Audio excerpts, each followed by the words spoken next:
All right, what is up, fam? This is your host, Darren Hansen, owner, founder, and coach at Hansen Athletics. Thanks for hopping on. I appreciate you guys taking the time to listen to this episode. So today I wanted to answer a question that I got on Instagram, and I've actually got a couple questions regarding how we're using isometrics in the gym, using this type of muscle action for performance and implementing it with our youth athletes. It's been something we've been really working on and focused on in the last year or so with our athletes, and we've had great results, particularly when it comes to speed, change of direction, and athletes' ability to fire quickly.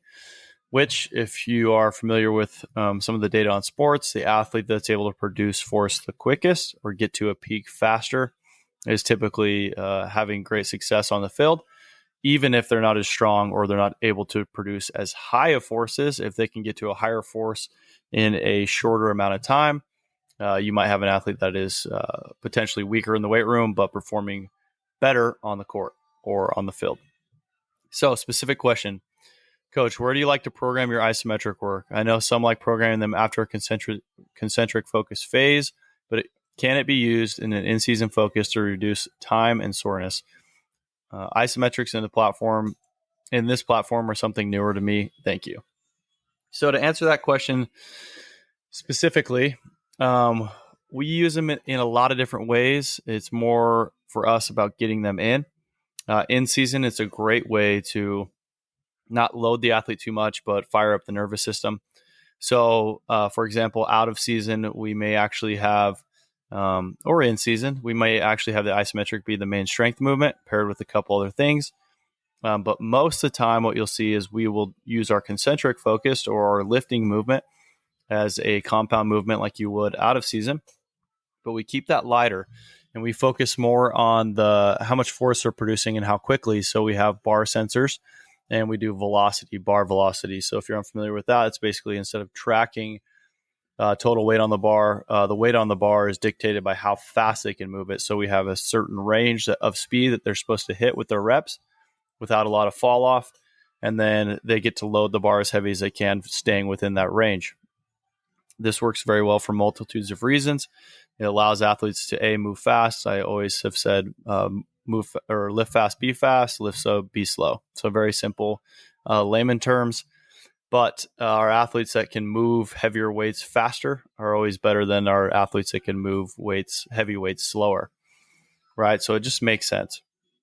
So velocity-based training with our concentric, focus on moving the bar quickly. It's also a good way to see if athletes are recovered or not. So it's a double-edged sword in that sense and knocks out two things for us. And then typically what we'll do is add the ISO in after that. So we'll move, think about it in a set. So a movement where you're going from the strength movement, getting one rep or whatever reps you program in, moving directly to the ISO. And then we always have a dynamic plyometric after that. So somewhat of a French contrast if you're familiar with that, without the accelerated portion, but we will hit for example, a Bulgarian split squat, lighter weights trying to move quickly. And then we'll go directly into a pin ISO, overcoming ISO. This is where you're pulling as hard as you can, but you can't beat the bar or beat the object. You can pull as hard as you can, and it keeps you right in place. So you're able to exert as much force as possible in a static position. So, for example, again, we go Bulgarian split squat straight into that split stance ISO pull. So pulling as hard as you can. A couple different ways to do this. You can do a longer duration if you want to see how much force they can create over time. Or you can obviously do a shorter one to try to peak that as quickly as possible. These are very demanding on the CNS, high effort. The athlete's going to be out of breath and tired after this rep. So we just do one rep each leg.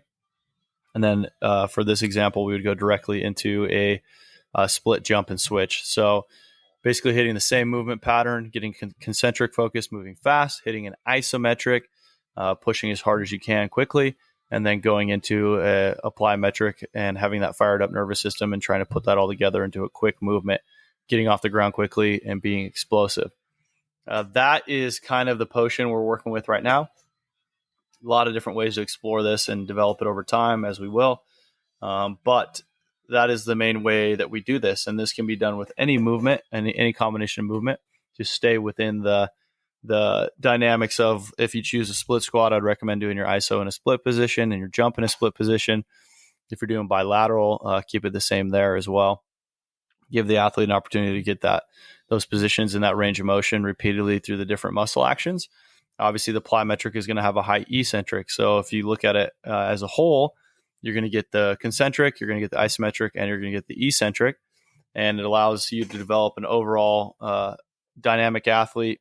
And another thought process I think about and why isometrics I think are really important in the gym is when an athlete is out playing their sport, typically they're getting a lot of concentric and eccentric reps when it comes to jumping and landing, sprinting, contact, hitting, if that's in your sport. But there's not a lot of opportunities to develop that isometric portion of the movement. So we have to think about filling buckets that aren't being filled and what can help the athlete get an advantage and stay healthy. And this is one way to mitigate load, still drive out the CNS, and allow the athlete to work on aspects of performance that they most likely aren't getting in sport or in their traditional high school weight room. So that would be my short answer to that.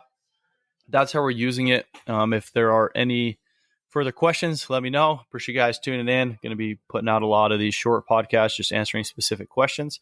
So again, if you have a question, hit up the Instagram, Hanson Athletics, or if you can drop it here. If you're listening on Spotify, go ahead and drop it. I appreciate you guys taking the time to listen and support Hanson Athletics. As always, if you're in Pocatello and looking to take your performance to the next level, hit us up, schedule a free intro assessment. Those are booking up quickly, so grab yours today. We also have assessment testing and profiling for athletes if you want to get a good baseline at where you're at. And that offer extends as well to clubs and organizations. So if you have a club or a team that needs to be tested in the season, beginning of season, end of season, whatever, let us know. We'll come and test you and give you some insights into where your team or a club as a whole is struggling and how you could potentially improve that. And lastly, we can work with you online. We work with athletes all over the country remotely.